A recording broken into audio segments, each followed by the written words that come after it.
Ассаламу алейкум, құрметті көрермендер. Бүгін тағы да өздеріңізден орда подкаст. Өздеріңіз білетіндей, қазақтан шыққан өзіміздің тұлғалар жайында кішігірім баяндамақ боламыз. Бүгінде осы арқа жердің тумасы 19 ғасырдың соңында және 20 ғасырдың басында өмір сүрген түрлі саяси жағдайларға байланысты қуғындалған қазақтың зиялы қауымдарының бірі Мұхаммедия Ахметова жайында баяндамақпыз. Бүгінде Мұхаммедия Ахметова, яғни ел арасында диағажы аталып кеткен тұлғамыз жайында, осы диағажы бабамыз зерттеп жүрген Евгений Бөкетов атындағы Қарағанды мемлекеттік университетінің профессоры, филология ғылымдарының профессоры Мұхаммедқали Ілиясұлы Абдуов ағамыз студияға келіп отыр. Аға, қош келдіңіз, Алла разы болсын келгеніңізге. Яғни осы жолы ел арасында шынында кейбір жағдаяттарға байланысты ұмыт бола бастаған осы диағажы атамыздың өмір жолына, жалпы саяси жолдарына, ақындығына қатысты тоқтала кетсек, алғаш енді ол кісінің шынында осы өзіміздің арқа жерінің, оның ішінде шет өңірінің тумасы, жалпы тек қана діни қайраткерлігімен қосымша ақындығы бар. Жалпы сол кісінің жайында туып өскен ортасы қандай, ол кісі қалай қалыптасты, сол жайында алғаш балалық шағынан бастап сөз қозғасақ. Аузубиллахи минашшайтанирражим. Бисмиллахиррахманиррахим. Алхамдулиллахи роббил аламин. Ассаламу алейкум рахметуллахи ва баракатуху. Қадірменді жамиғат, енді мынау баршаларыңызға белгілі, кезінде кеңестік дәуір деген бір қоғам бәріміздің басымыздан өтті. Бәріміздің деп отырғаным, мәселен тек қана қазақ ұлты емес, осы қаншама бірқатар ұлттың басынан өтті. Ол дәуірдің жалпы жағдайы туралы айтып жату міндетті емес, өйткені белгілі, білеміз ол жайында. Міне сол кеңестік дәуір 20 ғасырдың басында жаңағы орнықты, сол орныққан кезде жаңағы кеңестік дәуірдегі қарама қайшылық, заңдылыққа қарама қайшылық, жаратылысқа қарама қайшылық мәселесіне байланысты келгенде соған ашық түрде қарсы шыққан осы арқа өңірінен бір топ ақындар болды. Олардың санатына жаңағы Сарынжіп, Күмісбек, мәселен Ғаббас, Бабас, Оқа, Төлеубек, Тәшен, міне бұлардың барлығы кәдімгідей өздерінің шығармаларымен сол кезінде көзге түскен кәдімгі көрнекті бір тамаша сөздергелер еді. Бірақ өкінішке орай кеңестік дәуірдің саясатын білесіздер, ұнамағаннан кейін шығармалары бұлардың жаңағы басым бөлігі қуғындауға түсті. Сол басым бөліктің көпшілігі атылды, халық жауы деген ат тағылып. Енді бір жарым жаңағы қалғандарын тұншықтырып, оларды жаңағы әртүрлі жағынан қыспаққа салып, сол ақындық әлемнен алыстатып жіберді. Алыстатып жібергеннен кейін олар тіпті өлең тоқтатып қойғандар да болды. Бірақ әрине қазақ арасындағы бұлардың шығармашылығы кезінде баспа бетін көрген жоқ, жарыққа шыққан жоқ. Бірақ солай бола тұрса да халық ұмытпады, ел ұмытпады. Сөйтіп күні бүгінге дейін жаңағы ауыздан ауызға тарау арқылы олардың шығармалары белгілі бір деңгейде, әрине кейбір шығармалардың ұмыт болғандары да бар арасында, дегенмен белгілі бір деңгейде бүгінгі таңға дейін жетіп отыр. Өйткені олардың негізгі мақсаты не бір жеке басын, жеке мүддесін қорғау емес, немесе сол кездегі пайда болған кеңестік қоғамды мақтап-мадақтау емес. Олардың жаңағы негізгі өздерінің алдына қойған мақсаты халықтың мүддесін, халықтың мұң-мұқтажын жоқтау болатын. Осыған байланысты олардың шығармалары, жаңағы оның тақырыптары, олардың мазмұны халықтың жүрегінен шығып. Сондықтан халық бұларды ұмытқан жоқ. Жаңағы біз айтып отырған ақындардың арасындағы көрнекті ірі тұлғалардың бірі бұл жаңа өзің айтып өткен Мұхаммедия Ахметұлы. Мұны халық диағажы деп атап кеткен. Жаңа Мұхаммедия десең ойланып қалуы мүмкін, біреулерден сұрақ болғанда. Диағажы десең, елдің бәрі сақ еткізді, диағажыны білеміз ғой деп. Бұл енді негізі шығармалары кеңестік дәуірде ел аузында жүргенімен рұқсат болмағандықтан зерттелген жоқ, бірақ еліміз тәуелсіздік алғаннан кейін белгілі бір деңгейде шығармалары қарастырылды, қарады. Бұл орайда біз misal үшін кәдімгі осы арқа өңірінен шыққан танымалы үлкен азаматтарымыз, ғалымдарымыз, мәселен филология ғылымдарының докторы профессор Мәуен Хамзинді айтуға болады. Диағажы туралы көлемді де өте мәнді де маңызды үлкен бір жаңағындай зерттеу жұмысын жасаған.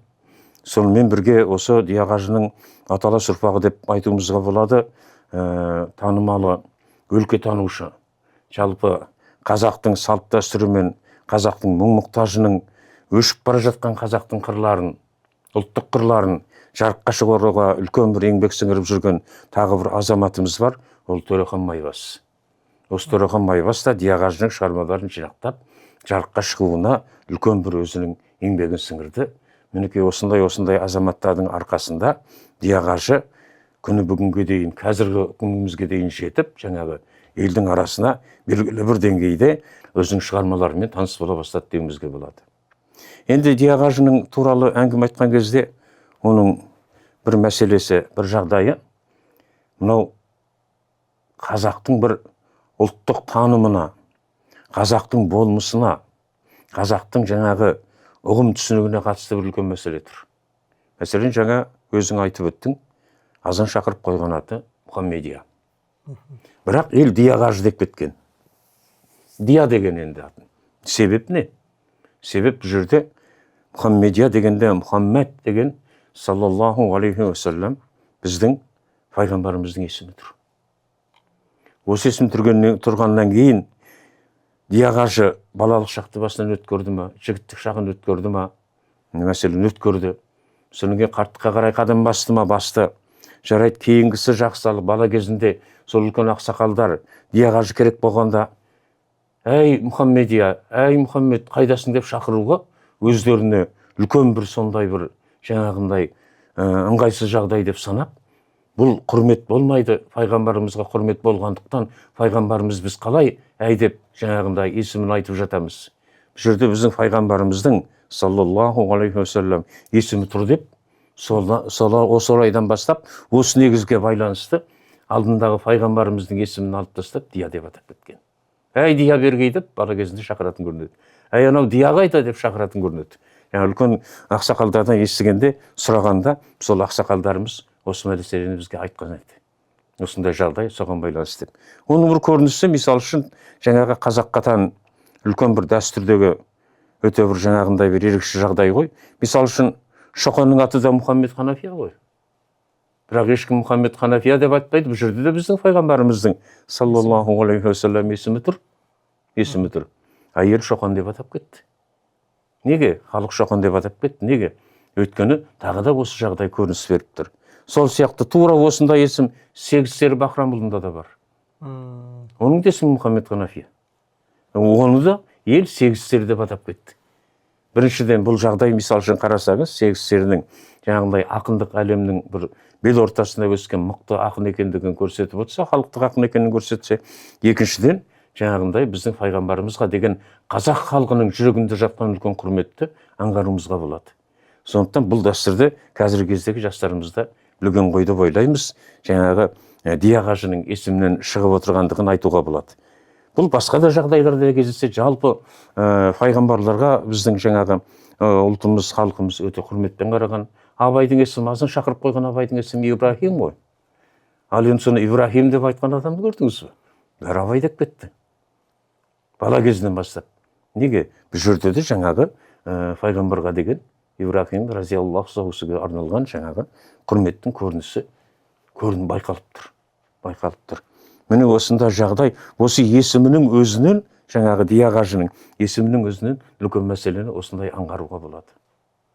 Ал енді әрине осының туған жылы бір жерде 1873 деп айтады, бір жерде 1871 деп айтады. Менің өзімнің ойымша, пікірімше, бұл 1871 болуға тиісті. Оның себебі не? Оның себебі Диағажының мынандай бір өзі туралы жазған бір өлеңі бар. Мынау бір кітап қой, жинақ, қазір соңынан арасында айтып кетерміз. Бұл еңбекке байланысты мен бір сол кездегі бір топ ақындар туралы жаңа есімдерін айтып кеттім ғой. Сол туралы бір жинақ кітабын шығарғанмын. Өмірлеріне қатысты деректермен, сосын жаңағы олардың шығармалары мінекей осының ішінде бар. Сонда Диағажы былай дейді, кәрілік деп аталатын өзінің толғау өлеңі бар. Сонда дәулет деген құс екен қонған жалқы, Алланың бергені сол, дәл сол қалпы. 27-нің перуай марты 17 жас беліне 56 дейді. Сонда 1927 жылы 56 жаста болған екен. Осы есеппен біз жаңағы 56-ны алып тастайтын болсақ, 1871 жыл деген жыл шыға келейін деп отыр. Сонда өзінің жаңағы айтқан өлеңіне пайымдауына тоқтай отырып, Диағажы 1871 жылы Ақшатау болысына қарасты. Өлкеде Ақшатауды білесіздер ғой, мына орталық Қазақстандағы белгілі. Шет ауданына қарасты. Бұрын Ақшатау болысы деген болыс болған күнде сол кезде, сол өңірде өмірге келген. Содан кейін 1931 жылы жаңа біз алдында айтып өткен жағдайға сай Қарқаралының қасында Үлкеnkөл деген бір атышулы мекен бар. Оның атышулы болатын себебі қазақтың арқадан шыққан игі жақсыларының басын бұлын сол жерге апарып атқан. Тура ешқандай тергеу де жоқ, ештеңе де жоқ. Сұрақ жауаптың өзінің бар болған болмаған біреуінде бар, біреуінде жоқ, апарғанда атып тастаған сол жерде. Былайынша айтқанда қазіргі кезде сондай бір тіркес бар ғой, қолданып жүрген қазақтың белгілі бір қаймақтарының бір тобын сол жерге апарып атқан. Қазақтың қаймақтарын. Міне соның арасында осы Диағажыда сол жерде атылып кете береді. Бұл 1931 жылы Қарқаралының жанындағы жаңағы айтқан Үлкеnkөл деген жерде болған. Енді балалық шағында Диағажы әкесінің есімі Ахмет, білесіздер енді, бұл есімде тегін есім емес. Баласын, сол кездегі тәртіп бойынша, ол кезде бізде misal үшін айтып өтеді ғой, қазақ сауатсыз болған, қазақ халқы солай деп, жоқ олай емес, қазақ халқы өте сауатты болған. Оның енді мағынасы, жағдайы бөлек мәселе, ол бір бөлек әңгімеде кейін әңгімелеп сөз қылармыз. Бұл жердегі мұны айтып отырған себебіміз жаңағы балалардың барлығын бейімділігіне қарап, қазақтың бұл дәстүрі өзі болмысына қалыптасқан нәрсе. 7-8 жасқа, 5-6 жасқа келгенде әр балалар әртүрлі ғой, 4-5 жасқа келгенде баланың өзі бір белгілі бір жаңағы жағдайға байланысты бейімделе бастайды. Ақын болғысы кеп тұр ма, батыр болғысы кеп тұр ма, шешен болғысы кеп тұр ма, көсем болғысы кеп тұр ма, осының бәрі байқала бастайды. Өзі қазақтың ішінде сыншылар болған, балаларды байқап жаңағы бағамдап отыратын. Сонда сол Диағажы бала кезінде сол жаңағы ақындыққа бейім, сөзге шебер, сондай тақылдап тұрған бала болғаннан кейін, соны әкесі мұны алдымен ауыл молласына беріп, кәдімгідей хат танытып, арабша сөйтіп оқытып алады. Енді мұнымен сонан кейін мұнымен әрине Диағажы тоқтап қалған жоқ. Оқуға, білімге деген құштарлығы артты, өте қатты артты. Соның нәтижесінде қазіргі Түркістан облысына қарайды ғой, Шаян медресесіне барып оқиды. Енді Шаян медресесін оқып бітіргеннен кейін жаңағы Түркістанда Бәйдібек ауданы деген аудан бар. Сол жерде Шаян медресесі. Сонда барып оқыған. Енді жарайды, ол онымен тынды ма? Онымен де ол қанағаттанбайды. Уфадағы Ғалия медресесін барып тауысады. Көрмейсіз бе? Мұның барлығын аралап жүрген себебі, осыншама білімнің соңына түскен себебі, оның ар жағында үлкен бір жаңағындай бір сондай бір керемет бір кемеңгерліктің көрініс жатқандығының бір сипаты болып табылады деп айтуымызға болады. Сонсоң, болмаса әрине медреседе оқығаннан кейін білесіздер, ол медреседе оқығаннан кейін міндетті түрде иман келтіріп намаз оқиды. Намаз оқығаннан кейін оразасын ұстайды. Оразасын ұстағаннан кейінгі 5 парыздың 4-шісі зекет мәселесі. Енді сондай бір мықты байлығы болмаса да, белгілі бір деңгейде байлығы болса керек. Оның есебінен де жаңағы өзі мүмкіндігі келген кезде оған да қатысады, ол жағдайды жасайды. Содан кейін барады 5-ші парыз кейбір деректер бойынша 1909 жылы қажылыққа барады. Сол қажылыққа барып келгеннен кейін, келген бетте халық оғанға дейін де құрмет тұтып жүретін оның ақындығын. Соны Дия деген есімге Қажы деген есімді қосып, сонан елдің аузында, халықтың аузында Диағажы деп айтылып кетеді. Енді ол келгеннен кейін жаңағындай не істейді? Елге жеткеннен кейін әрине ауылда сауат ашу мәселесі деген бар, жаңағындай хаттану мәселесі деген бар. Халық, ел жаңағы білімге бейім балалары болса оқытқысы келеді, бергісі келеді. Соны енді білім алып келгеннен кейін жаңағы 2 медресе бітіріп отыр, Шаян мен Ғалияны. Ауылдан келеді де мектеп ашады. Кәдімгідей мектеп ашып тұрып, сол мектепте жаңағы мынау 5 атаның баласының қайсысы балаларын алып келеді, ешқайсысын жатырқамай, бәрін арқа өңірінде кәдімгі мұсылманша діни оқумен оқытып, солардың бәрінің сауатын ашуға үлкен еңбек жасаған. Үлкен еңбек жасаған. Енді misal үшін бұлар жаңа бір топ ақындарды айттық қой енді. Бәрі бірімен қатарлас болған, замандас болған, әзіл қалжыңдары да бар. Соны бір misal үшін Бабас деген ақынмен айтысқа түскен, Диағашы айтысып. Екеуі қатарлас, жастары шамалас мәселен, бірақ жаңағы енді айтысқанда әзіл қалжыңмен айтып отырса да, оның ар жағында бір астар жатады. Misal үшін Бабастың Диаға шығарған мынандай шығармасы өлеңі бар жаңағы айтысқанда. Тамаша бір жан көрдім Темірғазы жағымнан, мінезі ғайып болжаусыз жазды күнгі сағымнан, көкжал қасқыр мұрынды, жолы болғыш ырымды, қаралы үй кез болса, қажымынде бұрынды, үйде отырып болжайды, Қытай менен Қырымды, бетіңе қарап біледі, ішіңдегі сырыңды, алғанына тоймайтын, бұл не деген жырынды дейді. Енді мына жерде бұл әзіл ғой енді бір жағынан. Екінші жағынан қарап отырсаңыздар, екінші жағынан үлкен мәселе, тамаша бір жан көрдім деп қояды. Енді тамаша деген сөздің өзін тегіннен тегін қолданбайды ғой. Яғни осал адам емес деген мәселені айтып отыр. Сонан кейін айтады жаңағы көкжал қасқыр мұрынды дейді. Сондай беті қайтпайтын өте бір сондай адам болса керек енді, адуынды.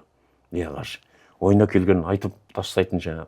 Ол енді сондай бір қоғамға, елдің бәрін атып жатқан кезде, соның ешқайсынан қаймықпай қоғамға, советтік кезеңге, советтік жаңа қоғамға қарсы тұру деген оңай шаруа емес қой. Оңай шаруа емес. Соның бірі ғой қарсы тұра білген. Және өзінің жас кезі, қайратты кезі емес. Қажы екендігінен де хабар беріп отырмын жерде. Содан кейін үйде отырып болжайды, Қытай менен Қырымды дейді. Мұны елдің айтуында енді үлкен ақсақалдар бала кезімізде естідік.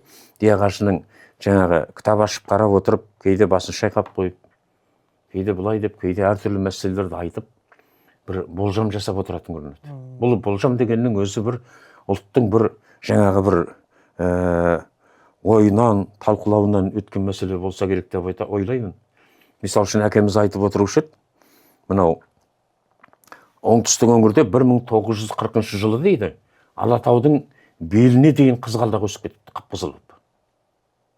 Алатаудың беліне дейін түгел қараған адамға көрініп тұр. Сонда жаңағы көрініп тұрғанда, сол жақтағы елдің ақсақалдары айтатын көрінеді. Ойпырмай, мынау онша жақсы жағдай емес. Алатаудың беліне дейін қызғалдақ өсіп кетті, қып-қызыл болып. Ат бауырынан қан кешетін соғыс болады-ау деп айтты дейді, бұл 40-шы жылы.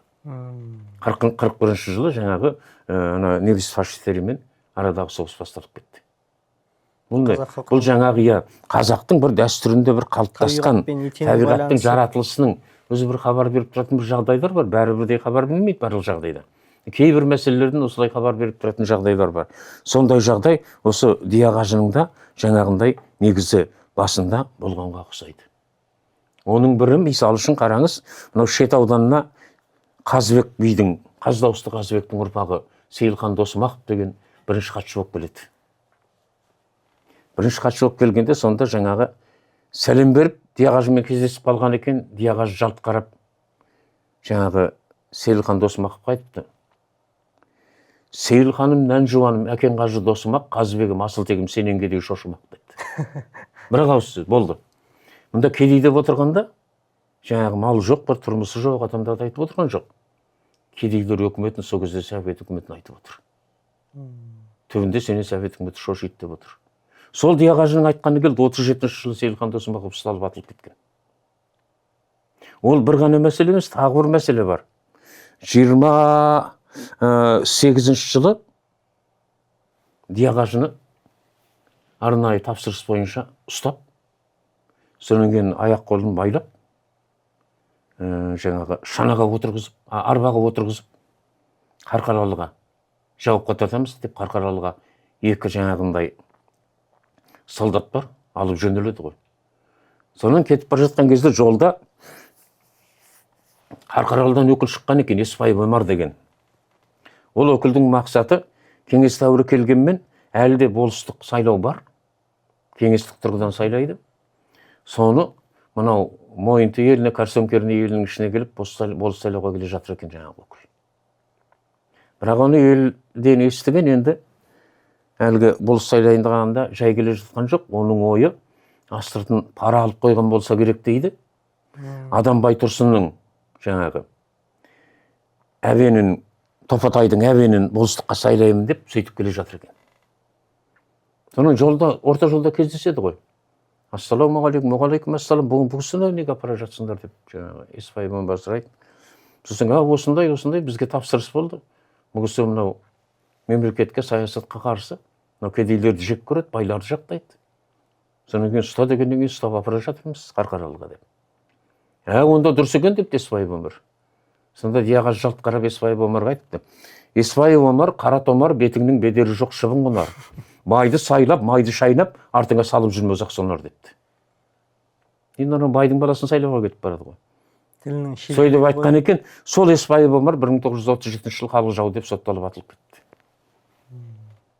Міне Диағажының жаңағы шығармаларындағы бір ерекшелік, оның осындай бір жаңағындай бір өлеңдерінде осындай сипаттар кездеседі. Осындай жағдайлар кездеседі. Расында Алла разы болсын, ашылды.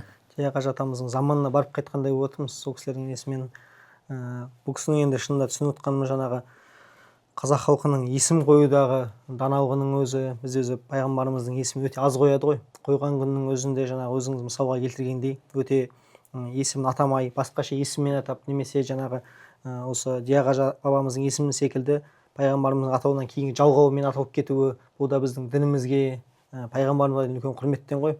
Енді шынында жалпы оқуда кезеңімен танысып отырық. Осы ол кісінің бір өлеңдерінде көбінесе суырып салып айтқанмен қатар, одан үлкен бір кейінгі болашаққа бір Алланың берген бір караматының бірі шығар, жаңағы болжай алуы, осы ақындығы жайында тереңінен айта кетсеңіз. Біз енді көбінесе ол кісінің ел аузында айтатын өлеңдерінің барлығы жаңағы қысқаша шумақтар, бірақ ол кісінің дастан жазғандығы жайында өзіңізден естіп біліп жатырмыз. Сол жайында айта кетсеңіз, жалпы ақындық жолы қалай басталды, көбінесе ақындығына қатысты да сөз қозғай кетсеңіз аға.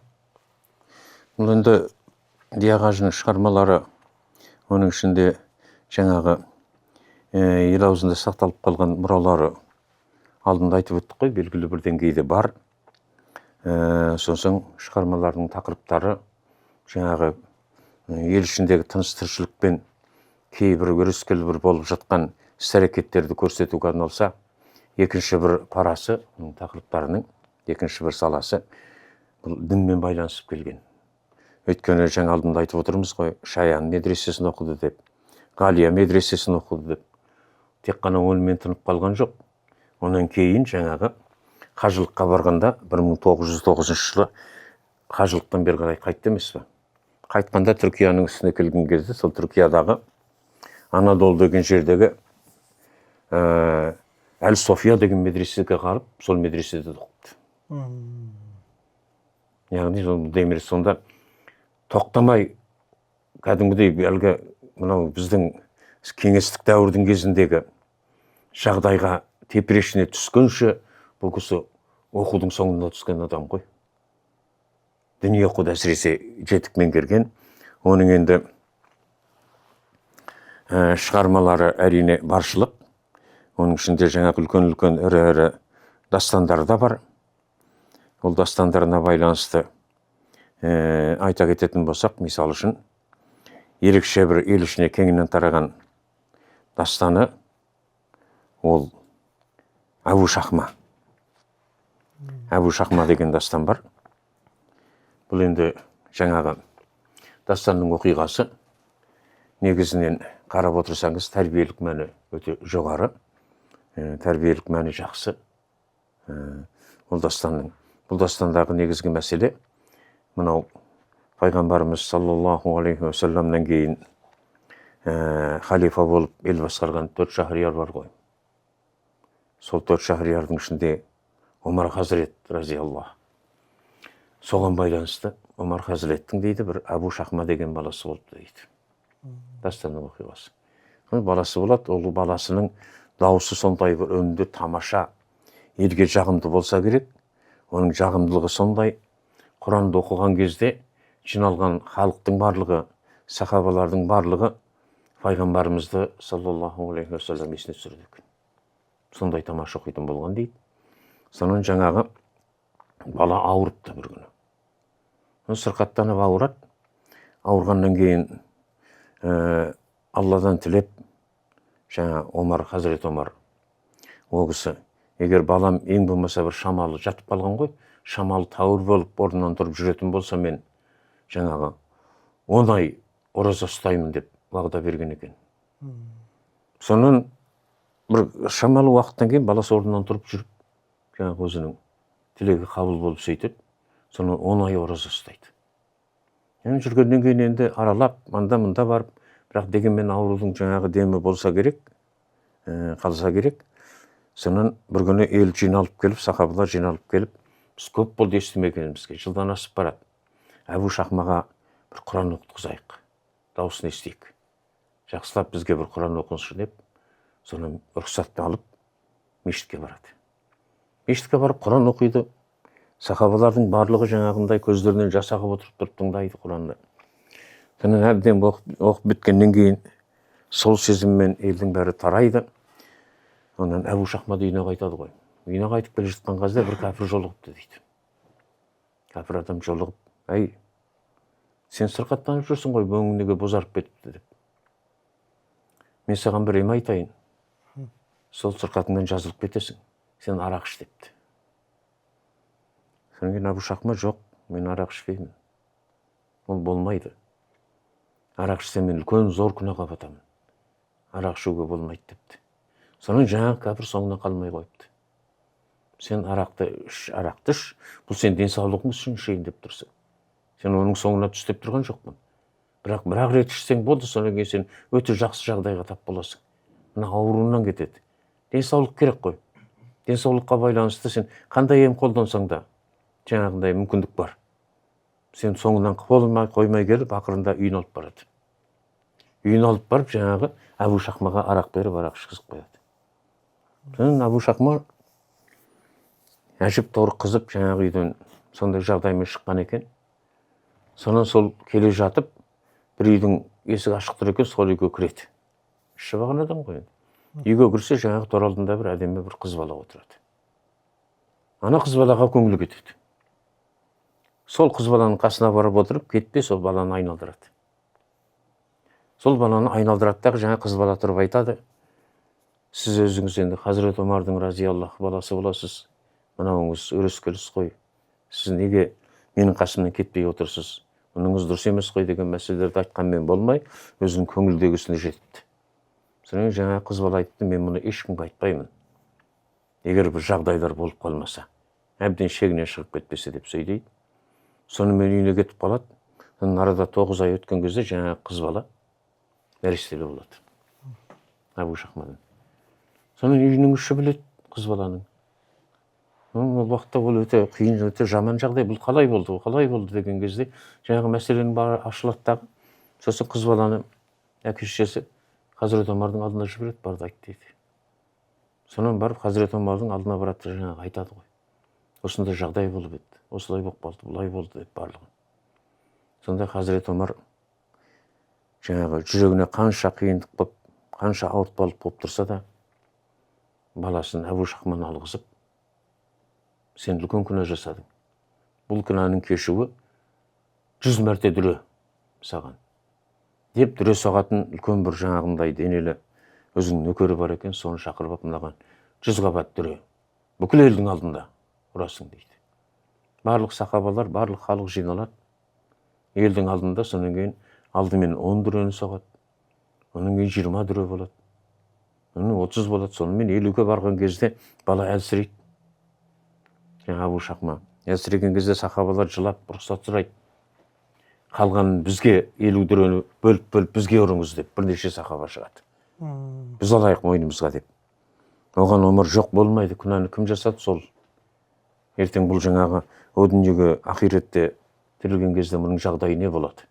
Үлкен күнә. Ол күнәдан бұлақталу үшін 100 қабат дүре деп. Сонан анасы да келеді жылап, Омардың өзінің де жүрегі қанжылап тұрады. Бірақ солай болса да, сол жаңа дүрені соғып ұрғызады. Сол дүрені ұрғызған 90-шы дүреде бала көз жұмып о дүниеге аттанады. Өлген денеге Омар тұрып тағы да 10 дүре ұрғызады ғой. 100 болу керек, 100-ден кем болмау керек деп. Өлген денеге де 10 дүре ұрғызып, сонымен Әбу Шахма жаңағы дүниеден өтіпті дейді. Мінекей дастанның негізгі оқиғасы осындай. Мұндағы негізгі мәселе айтып отырғаны диақ ажының шариғаттың шарттарын мүлтіксіз орындау керек. Орындамаса болмайды. Негізгі дастанның әлгі мақсаты осы. Осыны халыққа таныту, осыны көрсету. Осы мәселе. Осы дастан арқылы жаңағы жағдайлардың барлығын түгел ашып айқындап тұр. Яғни қандай жағдай болмасын, біздің қазақтың салтында, қазақтың дәстүрінде шариғатқа ерекше мән берген себебі осындай негізден туындайды. Мәселен, Құнанбайды қараңыз, Абайдың әкесі. Немесе Кәрсен Көрнейдің ішінде Көпбай қазы деген болған. Жаңағы, ол кәдімгідей қазы болғаннан кейін шақырып алып тұрып, әлгі шамалы оқып келген, молладан оқып шыққан жаңағындай бозбалаларды шақырып алып тұрып, емтихан алған. Көпбай қазы. Емтиханның басы мәселен сұрайды екен, таң намазы неше ракат? Нешеуі сүннат, нешеуі парыз? Деген тәрізді. Құптан намазы, мұнған бір айтқан шығарған бір әзілде бар. Құптан намазы неше ракат десе, бір бозбаладан ұмытып қалған ғой, 15 ракат депті. Содан кейін 15 рет дұрыс оқыңдар мынаған шығықпен деп 15 рет тұрғызыпты. Үйіне келіп отыр дейді жаңағы бала. Сосын неге Көпбай қазы сен ұрды десе, мен құптанды неше ракат деп сұрады, мен 15 ракат деп айттым. Сосын 15 рет дұрыс депті. Сонда әкесі тұрып айтты, ой шырағыма 15-іңде 9 ракат деп айтпайсың, 9 ракат қой десе. Бәлі, ой әкей деп айтады дейді. 15-ке риза болмай отырған Көпбай 9 десем тіпті жанымды шығаратын шығар, содан кейін. Оны сіз неге айтып отырсыз маған, олай емес қой деп айтады дейді. Оның барлық енді жаңағы әзіл әңгіме дегенмен жаңағы исламға деген, дінге деген көзқарас мінекей жағдай барлығы осындай деңгейде болған. Диақ ажының да жаңағындай дастан жазудағы, дастан шығарудағы мәселесі осы негізден туындаған болса керек деп мен ойлаймын. Алла разы болсын аға. Ол кісі жаңағы дастанның мазмұнына қарап отырсақ, шариғаттың үкімдерін сақтаумен қатар әділдік, жаңағындай кімде қандай ады бар, өзі шариғатымызда да үлкен осындай жаңағындай үлкен күнәлардың жазасының берілуі, қоғамда әділдіктің орнауы, немесе осы нәрсенің халық алдында жазалануы, басқа өзге адамдардың осы нәрсеге бармауының алдын алудан деп айтып ғой. Шында Хазірет Омардың осындай әділдігінде насихаттауы біздің қазақ жерінде осы нәрсеге кеңінен әділдіктің орнауын осы нәрсе насихаттау деп білеміз шында. Енді ол кісінің ақындығынан бөлек жаңа қажылыққа сапары, рухани әлемі жайында айта кетсеңіз, одан кейінгі саяси өмірге араласуы жалпы қалай орын алды? Енді заманның ағымына байланысты ғой. Қажылыққа деген жалпы ол кезде қазіргідей емес, қажылыққа бару үшін ол оңай шаруа емес. Оны Петербургқа дейін кетеді, құжаттардың барлығы. Сосын рұқсат берсе барады, рұқсат болмаса бара алмай қалады. Оның барлығы үлкен тексерістен өтеді. Бұл бара жатқан қандай адам, оның негізі қандай адам, misal үшін, оны жіберуге бола ма, болмай ма, бұл өзі қалай, нендей мақсатпен бара жатыр деген мәселенің жағдайының бәрі қарастырылады. Сондықтан әлгі мұны айтып отырғанымыз 1909 жылы, бұл енді кеңестік дәуірдің орнамаған кезі ғой, патша өкіметінің уақытындағы болған жағдай. Сонда жаңағы 9 жылы қажылыққа барып, қажылықтың барлық рәсімдерін орындап, сонан кейін ол жерден бері қарай аттанарда көңілі толмайды. Көңілі толмағандығы қажылыққа емес, өзінің біліміне көңілі толмайды. Әне жерге барғаннан кейін, жиналғаннан кейін, енді көптеген сұхбаттармен, адамдармен кездеседі, басқа жақтан келгендермен кездеседі, олардың білім деңгейін көреді, олармен әңгімелеседі, ақылдасады.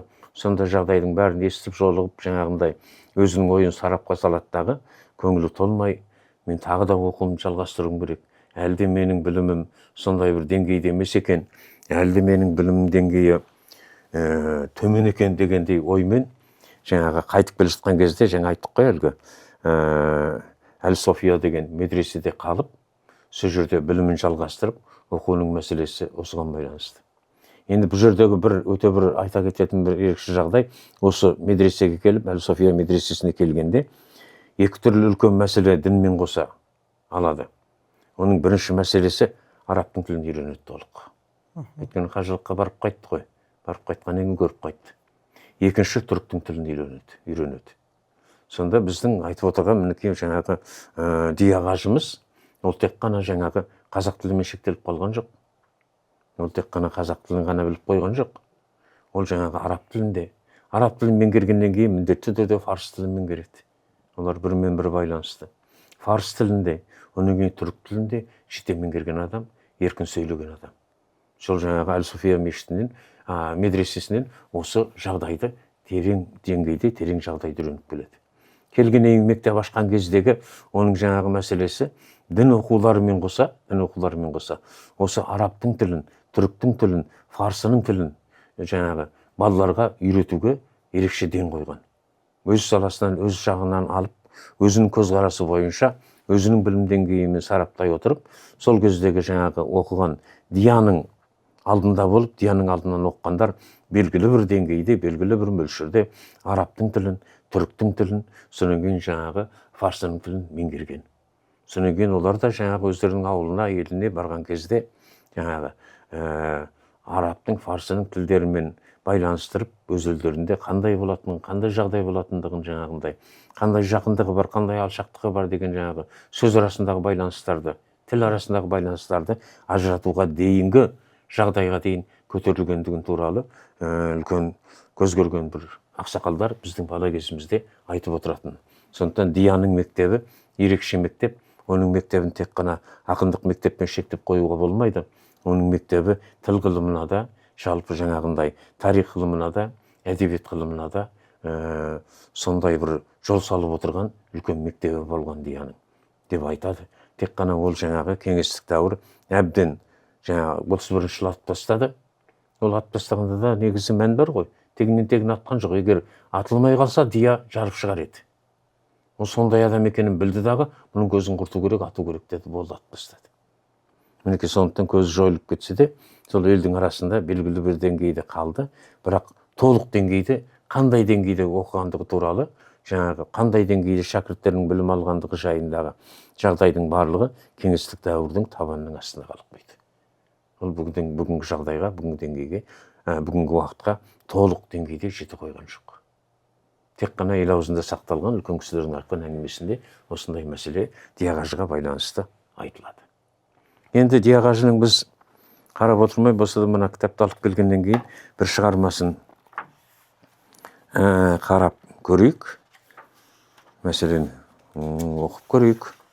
Қалай болады екен, жаңа үкімет деген жеке-жеке жаңағындай бір кәрілік деген мынау шығармасы бар. Мынау өмірінің соңында өзінің ұсталып бара жатқан кезде атылатынын біліп, сезіп, жаңа халыққа соңына қалдырған бірнеше шумақ өлеңі бар. Соны мен оқып берейін. Өздері тыңдап отыруларыңызға болады. Былай дейді: қош бол елім, туған жерім, басымда менің билік жоқ. Заман азған, маңдайға жазған, жазымыштан кім озған? Көңіл қаяу, көкірек ояу, қаламын кейде айқасып, сіздерден жырақ, білемін бірақ, сұғамын тілді шайқасып. Құрсаулы темір, қанша күн өмір, көзіміз оған жетпейді. Алдыңда өрт, артыңда су, маған рақым етпейді. Көңілімде бар арманым, жерімде туған қалмаған. Сап-сап көңілім, сай көңілім, не берер маған зар заман дейді. Өлеңдерінің несін қарап отырсаңыздар, бір Абайдың жаңағы стилді байқалады. Бойы бұлған, сөзі жылмаң, кімді көрсем мен сонан, бетті бастым, қатты састым, тұрақ аштым, жалма-жан деген жаңағы өлеңнің несімен, жүйесімен, құрылысымен.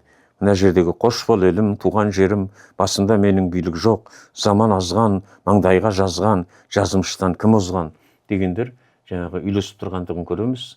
Яғни Абайдың шығармаларында Дия қажы жетік білген ғой деген біздің осындай бір ой келеді. Енді мінекей Дияның өлеңдері осындай. Қолдағы бар материалдар, шығармалар көп болмаса да біз сосын жинақтап шығарып, оны оқырман қауымға, кітапханаға бердік, оқырман қауымға ұсындық. Енді біразын мұны шығарғанына да 10 жыл болып кетіпті. Сондай бір мәселелері бар. Атылдаман деген өлеңі бар. сотқа деген өлеңі бар, мысалы үшін өкілге дегені бар, құлға реңге деген бар, жеке адамдарға, бұлардың бары арнау шығармалары. Іш тарту деген өлеңі бар жаңағы. Осының барлығы сол кездегі заманның ағымын, кеңестік дәуірдің жаңағындай жағдайын айқындап көрсетіп тұрған шығармаларды өмірге әкелген әрі ақын, әрі сондай бір оқымысты ғалым адам болған деп біз пайымдай аламыз. Рахмет аға, алла разы болсын. Шынында диағар жайында өте кеңінен мағлұмат алып, расында сол кісінің заманында өмір сүріп жатқандай, сол кісінің жағдаятты қасында тұрып білгендей болдық. Алла разы болсын сізге. Расында біздің қайра рухани жаңғыруымыз осындай қазақ халқының дана болмысты тұлғаларының тағдырын кеңінен ашып насихаттау арқылы деп білеміз. Көп алла разы болсын. Осындай үлкен ол кісі жайында әрине өзіңіздің әңгімеңізді сағаттап тыңдауға дайынбыз, алайда осы уақыттың шектеулігіне байланысты тоқтатуға мәжбүрміз. Алла разы болсын. Өзіңіз де осылай насихаттап ол кісілердің жолында зерттеу жасау жатқан кезде әрине диағажының мұраларының өлмейтініне, одан ары ұрпақ санасына жаңғыратынына сеніміміз мол. Құрметті көрермендер, бүгінге осымен диағар жайында подкастымыз соңына жетті. Біздермен бірге болғандарыңызға рахмет. Еліміз аман, жұртымыз тыныш болсын.